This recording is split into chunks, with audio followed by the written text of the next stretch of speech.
નમસ્કાર મિત્રો, જય સ્વામિનારાયણ. આપણે વ્યાકરણમાં સમાસ ભણી ગયા, સમાસ પછી ધ્વનિ શ્રેણી ભણી ગયા અને ધ્વનિ શ્રેણી પછી આજે આપણે 1 માર્કનું ક્રિયા વિશેષણ ભણવાનું છે. મિત્રો, પરીક્ષામાં ક્રિયા વિશેષણ 1 માર્કનું ફરજિયાત આવતું હોય છે અને ક્રિયા વિશેષણ બહુ જ સહેલું છે, સાવ સહેલું છે, પણ એની પદ્ધતિને તમે જો બરાબર સમજી લો તો તમને 1 માર્ક રોકડો મળી જાય. આપણી પાસે ક્રિયા વિશેષણ જે છે એ 8 પ્રકારના ક્રિયા વિશેષણો છે. તો સૌથી પહેલાં ક્રિયા વિશેષણની શરૂઆત કરતાં પહેલાં આપણે એની વ્યાખ્યાથી વિદિત થઈએ. તો આપણું આજનું જે ટાઇટલ જે છે એ શું બનશે? ક્રિયા વિશેષણ. ક્રિયા વિશેષણ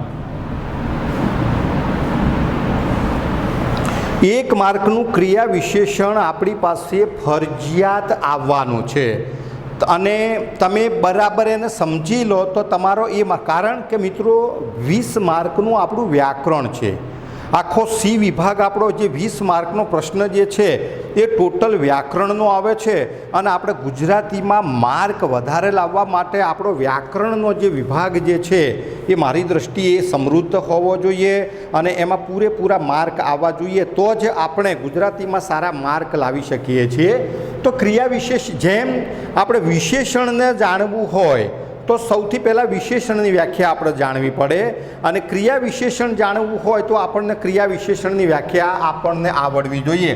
સૌથી પહેલાં આપણે વિશેષણની વ્યાખ્યા કરીએ, ક્રિયા વિશેષણ પછી લઈએ એટલે મિત્રો તમને સરળતાથી સમજાય કે વિશેષણ કોને કહેવાય. વિશેષણ કોને કહેવાય? તો વિશેષણની વ્યાખ્યા નામના અર્થમાં, નામના અર્થમાં વધારો કરતા શબ્દોને, નામના અર્થમાં વધારો કરતા શબ્દોને વિશેષણ કહેવામાં આવે છે. વિશેષણ કહેવામાં આવે છે. તમે જુઓ મિત્રો, નામના અર્થમાં વધારો કરતો શબ્દ હોય તો એને વિશેષણ કહેવાય. દાખલા તરીકે રમેશ ભણે છે, આવું વાક્ય તમારી પાસે માની લો કે પરીક્ષામાં પૂછાયું છે અથવા તમને પ્રશ્નના સ્વરૂપમાં પૂછાયું છે કે ભાઈ આ વાક્યમાંથી તમે વિશેષણ શોધીને દર્શાવો. તો મિત્રો વ્યાખ્યા સ્પષ્ટ કરો કે નામના અર્થમાં વધારો કરતા શબ્દને વિશેષણ કહેવામાં આવે છે. અહીંયા વાક્યમાં નામ શું છે? રમેશ. અહીંયા ક્રિયા શું છે? ભણવાની ક્રિયા છે, ક્રિયાપદ છે. હવે તમે જુઓ, આમાં નામના અર્થમાં કંઈ પણ પ્રકારનો વધારો કરવામાં આવેલો નથી, એટલે આમાં કોઈ પણ પ્રકારનું વિશેષણ નથી. હવે તમે જુઓ, આપણે વિશેષણવાળું વાક્ય બનાવીએ આજ કે હોશિયાર, હોશિયાર રમેશ, હોશિયાર રમેશ ભણે છે. હવે બરાબર સમજાશે. અહીંયા નામ શું થયું? રમેશ. વ્યાખ્યા શું કહે છે કે નામના અર્થમાં વધારો કરતા શબ્દને, તો અહીંયા રમેશનો નામ અને નામના અર્થમાં વધારો કરતો શબ્દ કયો વપરાયો છે? હોશિયાર વપરાયો છે. તો હોશિયાર શું બન્યું? વિશેષણ બન્યું. અહીંયા તોફાની છોકરો, તોફાની છોકરો, છોકરો ભણે છે અને તમને એમ કહેવામાં આવે કે આમાંથી વિશેષણ શોધીને દર્શાવો, તો મિત્રો ખબર પડવી જોઈએ કે તોફાની એ વિશેષણ છે. તો વિશેષણની વ્યાખ્યાથી મિત્રો તમે વિદિત થયા. વિશેષણ પણ આપણે ભણવાના છે અને વિશેષણ પણ તમારે 1 માર્કનું તમારી સામે આવવાનું છે. પણ જે વિશેષણ જ્યારે શોધવાનું હોય ત્યારે આપણું ધ્યાન મિત્રો ક્યાં જવું જોઈએ? શેના ઉપર જવું જોઈએ? નામ ઉપર જવું જોઈએ. હવે આપણે વાત કરીએ છીએ શાની? ક્રિયા વિશેષણની. ક્રિયા વિશેષણ કોને કહેવાય? ક્રિયા વિશેષણ કોને કહેવાય? એની વ્યાખ્યા લખી નાખીએ આપણે. ક્રિયા વિશેષણ કોને કહેવાય? કોને કહેવાય?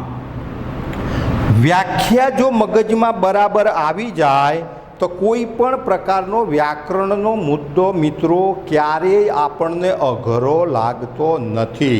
પણ આપણે મોટા ભાગે આપણે વ્યાખ્યાને બરાબર સમજતા નથી અને સીધું ગોખવાની વાત કરીએ છીએ, જેના કારણે આપણને જોઈએ એવું પરિણામ ક્યારેય મળતું નથી. તો ક્રિયા વિશેષણની વ્યાખ્યા ક્રિયાના અર્થમાં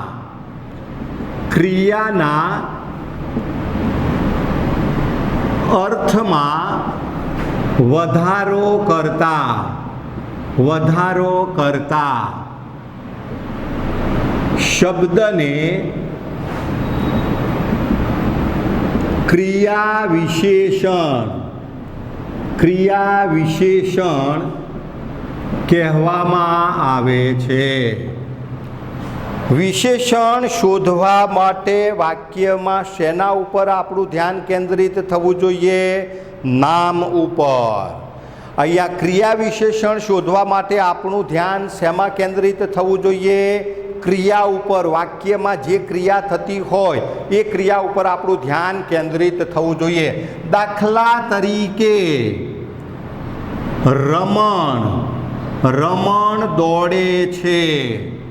હવે તમને એમ પૂછવામાં આવે કે આ વાક્યમાંથી તમે વિશેષણ શોધીને દર્શાવો, આ વાક્યમાંથી તમે ક્રિયા વિશેષણ શોધીને દર્શાવો.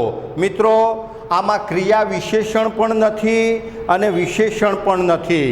વિશેષણ શોધવા માટે આપણે શું કરવું પડે? નામના અર્થમાં વધારો કરતો. તો અહીંયા આપણે એમ લખીએ કે શાંત રમણ દોડે છે, તો શાંત એ વિશેષણ બન્યું. શેના અર્થમાં વધારો કર્યો? નામના અર્થમાં વધારો કર્યો. હવે આપણે શું ભણવાનું છે? ક્રિયા વિશેષણ. તો અહીંયા ક્રિયા કઈ છે? દોડવાની ક્રિયા છે. અને અહીંયા લખું છું હું કે રમણ ધીમે ધીમે દોડે છે. તો ધીમે ધીમે એ શું થયું મિત્રો? ધીમે ધીમે એ ક્રિયા વિશેષણ થયું. તો હવે તમારા મગજમાં ક્રિયા વિશેષણ શોધવું હોય તો ધ્યાન શેમાં કેન્દ્રિત કરવાનું? વાક્યમાં દર્શાવતી ક્રિયા ઉપર. વિશેષણ શોધવાનું હોય તો ધ્યાન શામાં કેન્દ્રિત કરવાનું? વાક્યમાં દર્શાવતા નામ ઉપર. તો અહીંયા નામ ઉપર ધ્યાન કેન્દ્રિત કરવાથી આપણને વિશેષણ મળે છે અને ક્રિયા ઉપર, ક્રિયાના નામમાં વધારો કરતા શબ્દ ઉપર ધ્યાન કેન્દ્રિત કરવાથી આપણને ક્રિયા વિશેષણ મળે છે. તો ક્રિયા વિશેષણના 8 પ્રકાર છે. બહુ સહેલા છે. ભલે એના પ્રકાર મિત્રો 8 રહ્યા પણ બહુ સહેલા છે. આપણે દરેક પ્રકારને ખૂબ ઝડપથી ભણી લઈએ છીએ. પહેલો કાળવાચક ક્રિયા વિશેષણ. કાળવાચક ક્રિયા વિશેષણ. એની વ્યાખ્યા લખવી હોય તો શું લખીશું આપણે? સમય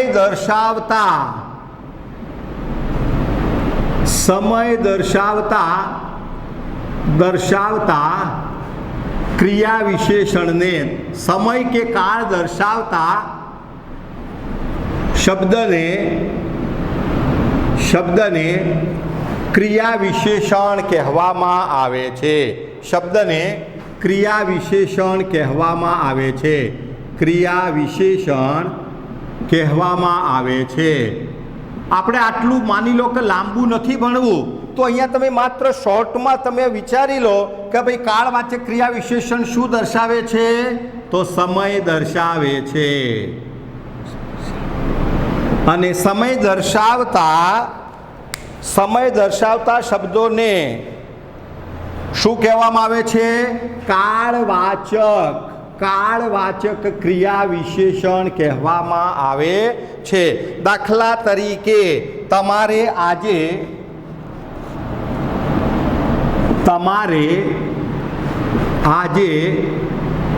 સવારે આવવાનું છે.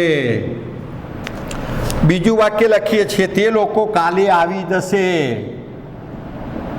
તે લોકો કાલે આવી જશે. એના પછીનું વાક્ય છે, પ્રિય કવિ રાજેન્દ્ર શુક્લ. પ્રિય કવિ રાજેન્દ્ર શુક્લ કાયમ સાથે જ રહે. હવે તમે જુઓ, અહીંયા પહેલું વાક્ય છે કે તમારે આજે સવારે આવવાનું છે. ક્રિયા કઈ છે? આવવાની ક્રિયા છે. એના અર્થમાં શું વધારો કર્યો છે? સવારે અને આજે. એ લોકો અહીંયા બીજા વાક્યમાં કઈ ક્રિયા છે? આવી જવાની ક્રિયા છે. શું બતાવ્યું છે? તો કે કાલે આવી જશો. પ્રિય કવિ રાજેન્દ્ર શુક્લ સાથે રહેવાની ક્રિયા છે, તો અહીંયા કાયમ. તો અહીંયા જે શબ્દોની નીચે અંડરલાઈન કરી છે એ શબ્દોને આપણે શું કહીએ છીએ? એ શબ્દોને આપણે કાળવાચક ક્રિયા વિશેષણથી આપણે એને ઓળખીએ છીએ. કાળવાચક, કાળ એટલે સમય થાય અથવા એને સમયવાચક ક્રિયા વિશેષણ કહેવામાં આવે છે. બીજો પ્રકાર છે મિત્રો રીતિવાચક. રીતિવાચક ક્રિયા વિશેષણ શું બતાવે છે? રીત બતાવે છે. અહીંયા આ રીત દર્શાવે છે. રીત દર્શાવે છે. દાખલા તરીકે અસિત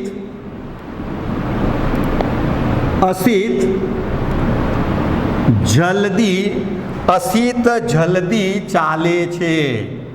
અસિત જલ્દી ચાલે છે. જયાવતી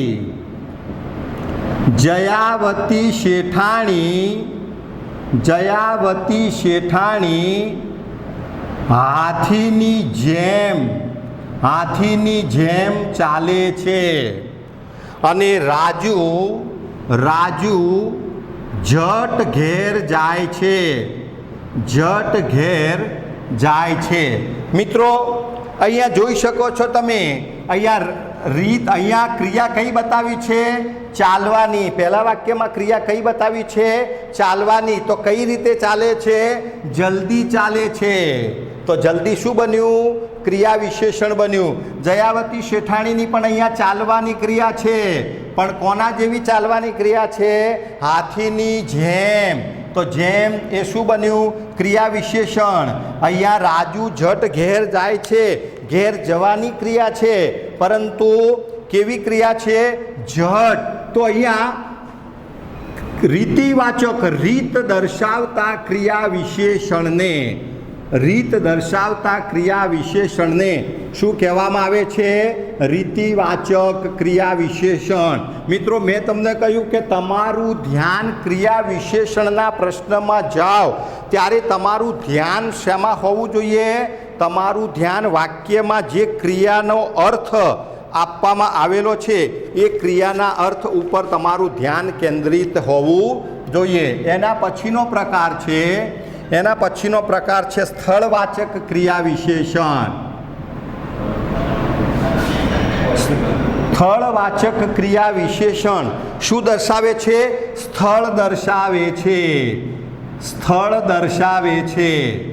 સ્થળ દર્શાવતા ક્રિયા વિશેષણને સ્થળવાચક ક્રિયા વિશેષણ કહેવામાં આવે છે.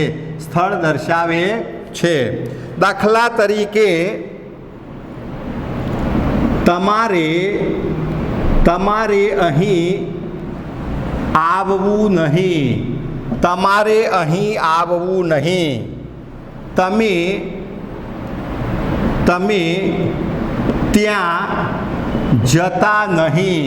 તમે ત્યાં જતા નહીં. અને મુખિયાજી અગાશી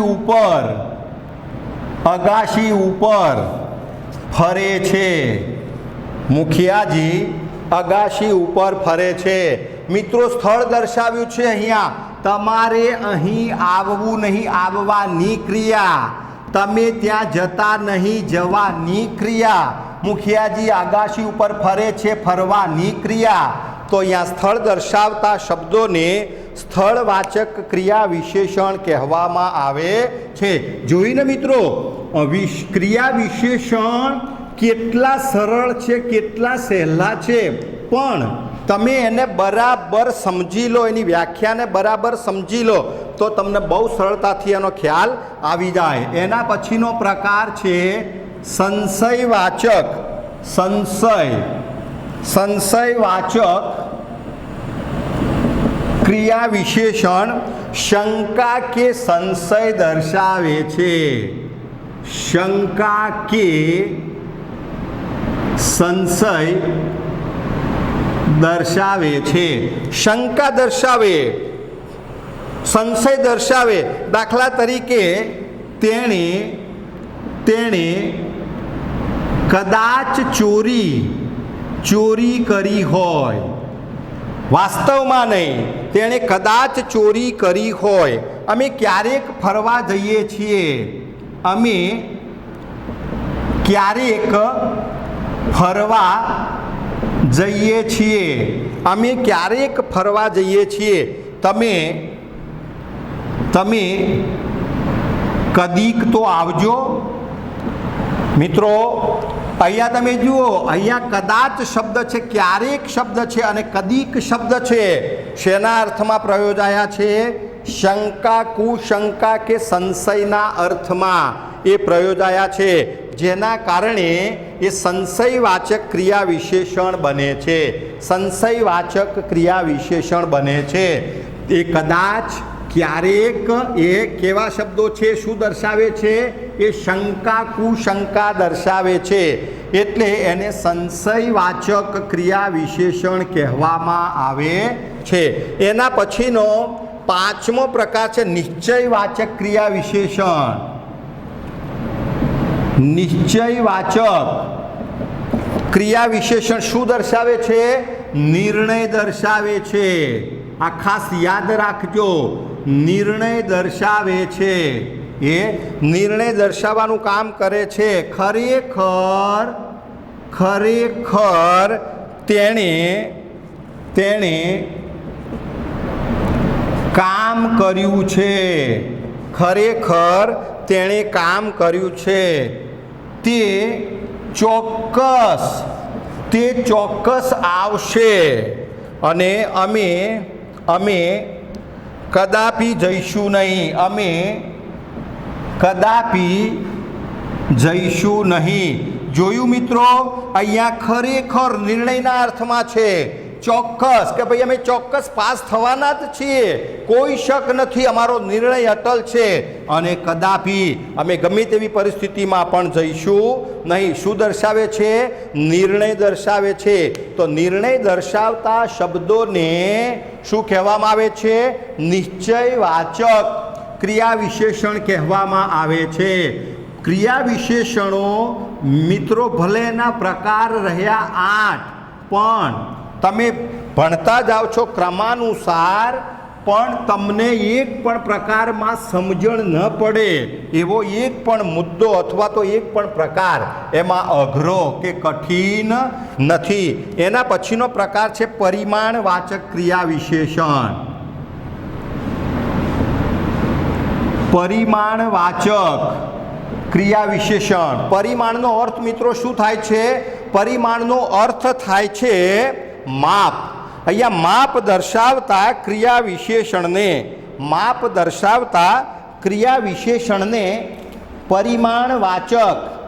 પરિમાણવાચક ક્રિયા વિશેષણ કહેવામાં આવે છે. માપ દર્શાવતા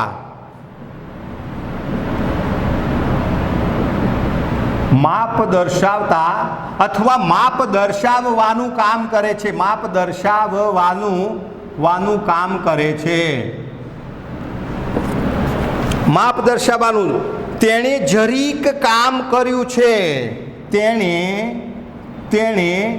જરીક કામ કર્યું છે. તો જરીક શબ્દ આવ્યો. એના પછીનું રસિક જરાક વાંચે તો પાસ થઈ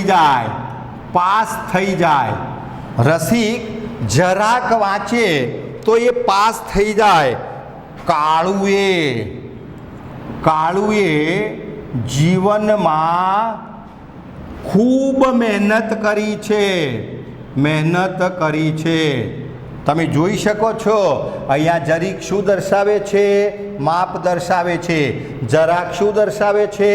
માપ દર્શાવે છે. ખૂબ શું દર્શાવે છે? માપ દર્શાવે છે. તો માપ દર્શાવવા માટેનું કામ કરતા ક્રિયા વિશેષણને શું કહેવામાં આવે છે? પરિમાણવાચક. મિત્રો, પરિમાણનો અર્થ શું થાય છે? માપ થાય છે. અને એના પછીનો પ્રકાર છે મિત્રો નકારાત્મક ક્રિયા વિશેષણ. નકારાત્મક ક્રિયા વિશેષણ કોને કહેવાય? નકારાત્મક ક્રિયા વિશેષણ શું કરે છે? શાનો અર્થ બતાવે છે? નકારનો અર્થ બતાવે છે. નકારનો અર્થ બતાવે છે. નકારનો અર્થ બતાવતા ક્રિયા વિશેષણને નકારાત્મક ક્રિયા વિશેષણ કહેવામાં આવે છે. 3 જ છે. કયા? માં, નથી અને નહીં. આ 3 નકારાત્મક ક્રિયા વિશેષણ છે. દાખલા તરીકે પરીક્ષામાં, ચોરી કરશોમાં. અહીંયા માં એ મમ્મીના અર્થમાં નથી. અહીંયા માં એ નથી, નકારના અર્થમાં છે. જીવલાએ ચોરી કરી નથી. ચોરી કરી નથી. નથી નકારના અર્થમાં છે.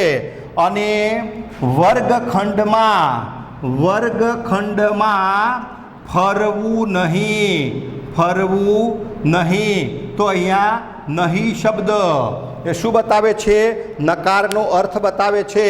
મિત્રો, અહીંયા તમે જોયું કે નકારાત્મક ક્રિયા વિશેષણ નકારનો અર્થ દર્શાવે છે.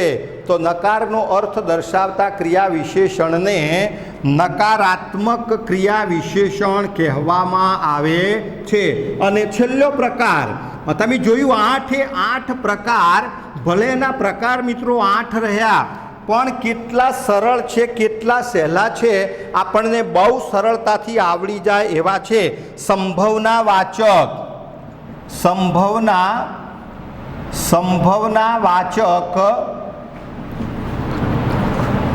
ક્રિયા વિશેષણ.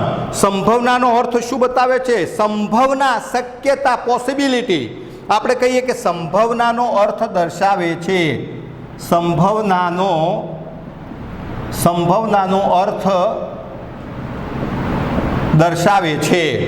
દાખલા તરીકે, અને એને તમે ઉત્પ્રેક્ષ અલંકાર મિત્રો ભણી ગયા છો, અને એમાં આવતા શબ્દો છે રખે, શકે, જાણે અને શું. આ 4 શબ્દો કયું ક્રિયા વિશેષણ દર્શાવે છે? સંભાવનાવાચક ક્રિયા વિશેષણ દર્શાવે છે. શું તે આવશે? દાખલા તરીકે શું તે આવશે? અહીંયા શક્યતા છે, આવે કે ન પણ આવે. અહીંયા સંભાવના દર્શાવવામાં આવી છે. રખે આજે વરસાદ પડે તો. આજે વરસાદ પડે તો. રખે શક્યતાના અર્થમાં છે. શકે શાળાઓ ચાલુ થઈ જાય તો. શાળાઓ ચાલુ થઈ જાય તો શક્યતા દર્શાવવામાં આવી છે. અને કાશ્મીર જાણે સ્વર્ગ. કાશ્મીર જાણે સ્વર્ગ. અહીંયા પછી તમે એવું લખો તે મને જાણે છે, અને એમાં જાણે શબ્દ આવે તો એ શક્યતા બતાવતો નથી. તે બોલી શકે છે, તો શકે શબ્દ આવે તો એ સંભાવનાના અર્થમાં વપરાયો નથી. મિત્રો, બરાબર તમારા મગજમાં આ ક્રિયા વિશેષણ બેસી ગયા હશે. ફરીથી એક વખતે આપણે જોઈ લઈએ દરેકે દરેક ક્રિયા વિશેષણમાં 8 પ્રકારના આપણા જે ક્રિયા વિશેષણ જે છે એ 8 પ્રકારના ક્રિયા વિશેષણમાં આપણે જોઈએ તો ક્રિયાના અર્થમાં વધારો કરતા શબ્દને ક્રિયા વિશેષણ કહેવામાં આવે છે. ક્રિયા વિશેષણના 8 પ્રકાર છે. આ 8 પ્રકારમાંથી ફરજિયાત તમારી સામે મિત્રો એક પ્રકાર પૂછાવાનો છે. પહેલું કાળવાચક ક્રિયા વિશેષણ. તો કાળવાચક ક્રિયા વિશેષણનું કાર્ય શું છે? કાળ દર્શાવે છે, સમય દર્શાવે છે અને સમય દર્શાવતા ક્રિયા વિશેષણને કાળવાચક ક્રિયા વિશેષણ. રીતિવાચક ક્રિયા વિશેષણ તો રીત દર્શાવતા ક્રિયા વિશેષણને રીતિવાચક ક્રિયા વિશેષણ કહેવામાં આવે છે. સ્થળવાચક ક્રિયા વિશેષણ કોને કહેવાય? તો સ્થળ દર્શાવતા ક્રિયા વિશેષણને સ્થળવાચક ક્રિયા વિશેષણ કહેવામાં આવે છે.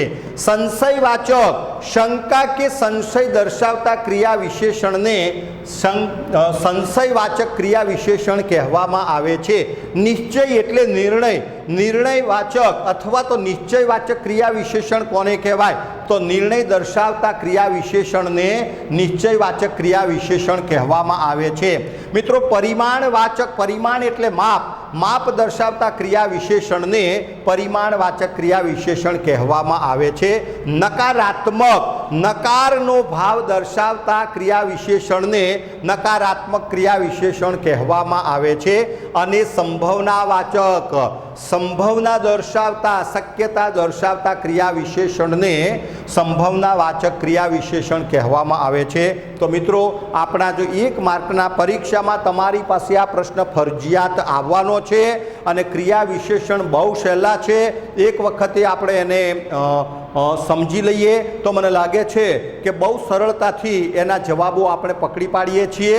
તો અહીંયા આપણે જે ક્રિયા વિશેષણ છે એ ક્રિયા વિશેષણને આપણે અહીંયા પૂરા કરીએ છીએ. તમે તમારી નોટમાં મિત્રો આ 8 પ્રકારના જે ક્રિયા વિશેષણ જે છે એ 8 પ્રકારના દરેક પ્રકારના 5 ઉદાહરણ તમે હોમવર્કમાં તમારી નોટમાં બહુ જ સરસ અક્ષરે લખશો. અહીંયા મને સંપૂર્ણ વિશ્વાસ છે કે આપને આ ક્રિયા વિશેષણ બહુ સરસ રીતે સમજાયા હશે. અહીંયા આપણે આ લેક્ચર પૂરું કરીએ છીએ. Thank you very much. આભાર.